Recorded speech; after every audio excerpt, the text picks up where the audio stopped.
In the top stories, the Right Honorable Dr. Denzil Douglas speaks at Gender Day event in Egypt.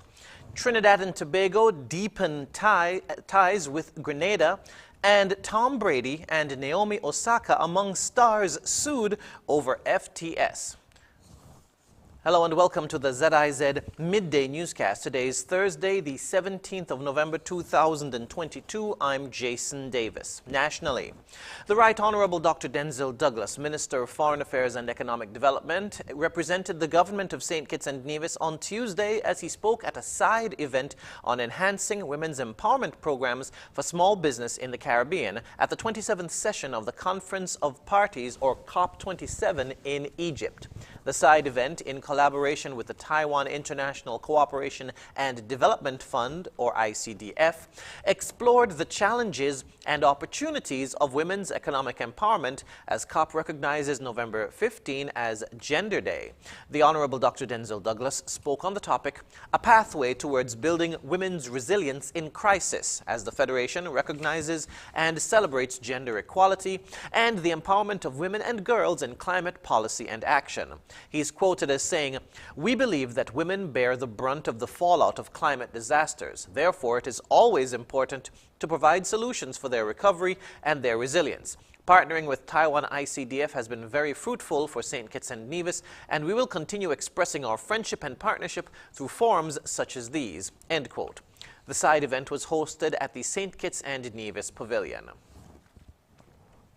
Deputy Prime Minister and Minister of Education, the Honorable Dr. Jeffrey Hanley, pledged to capitalize on every scholarship opportunity offered to the Federation of St. Kitts and Nevis so that citizens and residents can benefit from higher education. The minister said that there are several scholarship opportunities that were not taken advantage of, but he will change that position with the introduction of a scholarship desk.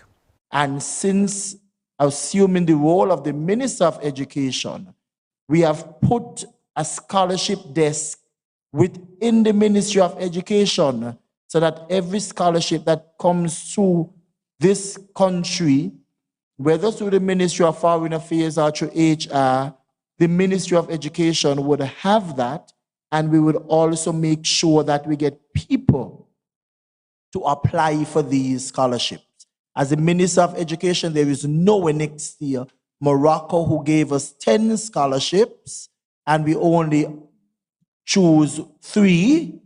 And then one of my colleagues from St. Lucia is.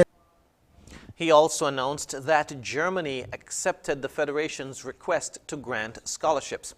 He said persons have to be educated, then return to invest in the country. Dr. Hanley encouraged citizens and residents to take advantage of the opportunities to gain a higher education.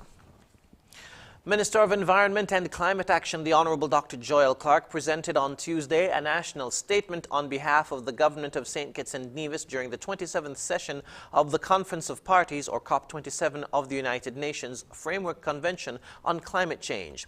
In her address, Minister Clark highlighted climate action, climate justice, and finance, and their impacts on small island developing states, which include loss and damage. The minister told the gathering that St. Kitts and Nevis lends to the voice of other small island developing states in their bid to address the impacts of climate change on the lives and livelihoods of ordinary men and women. The minister also emphasized a call to the robust body of the United Nations to recognize the Republic of China, Taiwan, as an observer state. To strengthen her case, Minister Clark cited Taiwan's partnerships with several countries to reduce emissions. Added to that, she said, Taiwan is the world leader in renewable energy practices. Dr. Clark determined that as a body, the UN must seek to address climate justice, which includes climate finance. COP27 continues until the 18th